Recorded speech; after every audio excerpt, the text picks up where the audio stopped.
इस धरती में अगर कोई भी चीज सत्य है तो वह है केवल और केवल परिवर्तन। उसके सिवा और कुछ भी सत्य ना था, ना है, ना रहेगा। हमें दिखता नहीं है, हमें हमारा अनुभव से बाहर है, परे है, ये है। दूसरा, अगर ये कहते हो कि सब अपने अपने स्वार्थ में हैं, कोई हमें समझता नहीं है, पहला प्रश्न आता है, मैं किसको समझता हूं? मैं क्या किसी को समझ पा रहा हूं? अगर मैं किसी को नहीं समझता हूं तो मुझे कैसे कोई समझेगा? और जब कोई मुझे समझने वाला नहीं है तो नेचुरली मैं किसी को नहीं समझा हूं जिसके लिए मुझे कोई नहीं समझाए। एक सामान्य उदाहरण है। अब सोचो, कोई वहां बैठ के अपना स्वार्थ सिद्धि में लगा है, बोलता है मेरे को अभी मेरा माँ का ही काम ध्यान देना है, दूसरा किसी का काम नहीं ध्यान देना है। अच्छा है अपना माँ का सेवा करना, मातृ सेवा सर्व सेवा है। लेकिन तुम्हारा जिंदगी आगे पड़ा है, बहुत लंबा, तुमको बहुत आगे तक चलना है, क्योंकि तुम्हारा आयु बहुत है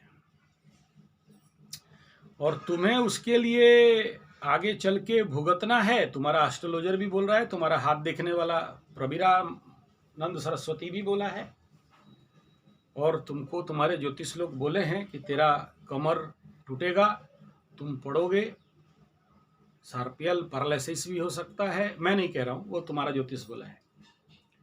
तो अगर आज के समय में तुम किसी का ध्यान नहीं रखा तो कल जब तुम्हारे पास प्रॉब्लम आएगा तो तुम्हारा ध्यान कौन रखेगा? दूसरा ये कि ये बोल रहे हो कि आज तुम्हारे साथ कोई नहीं है, सब अपने स्वार्थ में हैं। तुम कहां से निस्वार्थ पर गोपबंधु और तुम रमण महर्षि और महात्मा गांधी बन गया? जब तुम नहीं हो तो दूसरे कैसे तुम्हारे लिए करेंगे? हमारे उड़िया में है ना, बुणी थिले दाई। अगर हम बोए हैं तो हमें ही तो काटना पड़ेगा। इसलिए ये बोल के हम अपना ही अंदर का समस्याओं को बढ़ाते हैं। दूसरा बिंदु ये है कि सब कोई स्वार्थी है। हाँ, स्वार्थी है, स्वार्थी होना चाहिए। प्रार्थी हो कि क्या करना है? तुमको भी स्वार्थी बनना चाहिए, बनो, लेकिन सर्वाधिक स्वार्थी बनो, कम स्वार्थी मत बनो। इतना स्वार्थी बनो, इतना स्वार्थी बनो कि एक दिन तुम्हारा स्वार्थ ही खुद हार जाए। दूसरा बिंदु, सब अपने अपने काम में व्यस्त हैं। अच्छा बात है, अगर वो अपने काम में व्यस्त नहीं रहेंगे तो तुम्हारे लिए सर्वाधिक कष्ट का कारण बनेंगे। सबको व्यस्त रहना चाहिए, व्यस्त होना चाहिए। तीसरा बिंदु प्रश्न है, क्या ये जो लोग अपने अपने स्वार्थ सिद्धि में व्यस्त हैं उनसे कुछ आशा किया जा सकता है? एकदम, जो लोग स्वार्थ सिद्धि में व्यस्त हैं उनसे आशा किया जा सकता है, क्योंकि अगर वो अपना स्वार्थ देखा है तो कल परमार्थ में पहुंच जाएंगे। सांसारिक सत्य जो तुम्हें दिखाई दे रहा है कि जब ऐसे ही रहेगा, ऐसा ना था, ना है, ना रहेगा, ये तो मन का भावना है। आज तुम्हारे पास जो स्थिति है, जो हालत है, इसका दाईदार कौन है? क्या दूसरा कोई है? क्या बाहर के कोई लोग हैं? तो वो तुम्हारा कल है। तुम हो, तुम्हें दोषी ठहरा नहीं रहे हैं।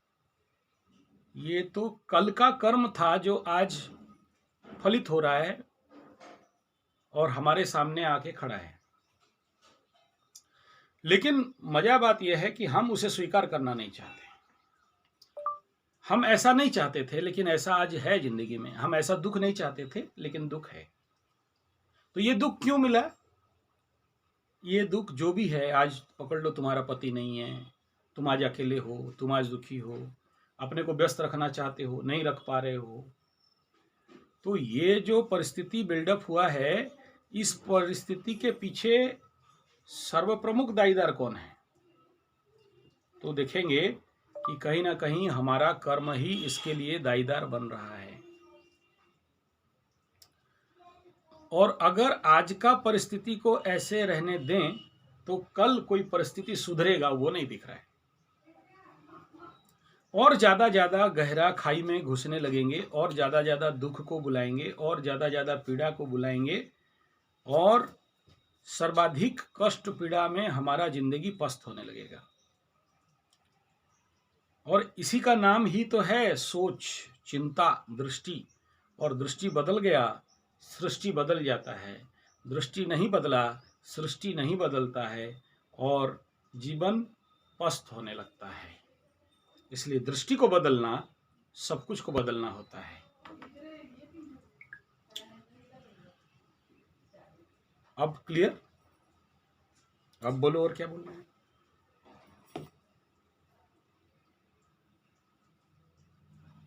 और बोलो, यानी क्वेश्चन मोर।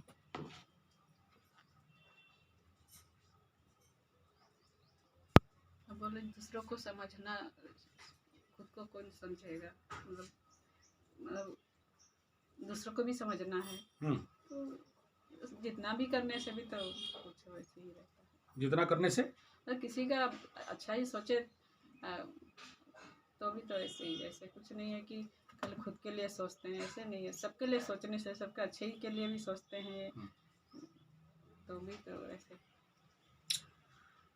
मैं नहीं, खुद के लिए मैं ऐसे नहीं सोचती कि मेरी अच्छा हो, मेरे को सब कुछ मिल जाए, या फिर मेरे कोई सोचे, लेकिन ऐसे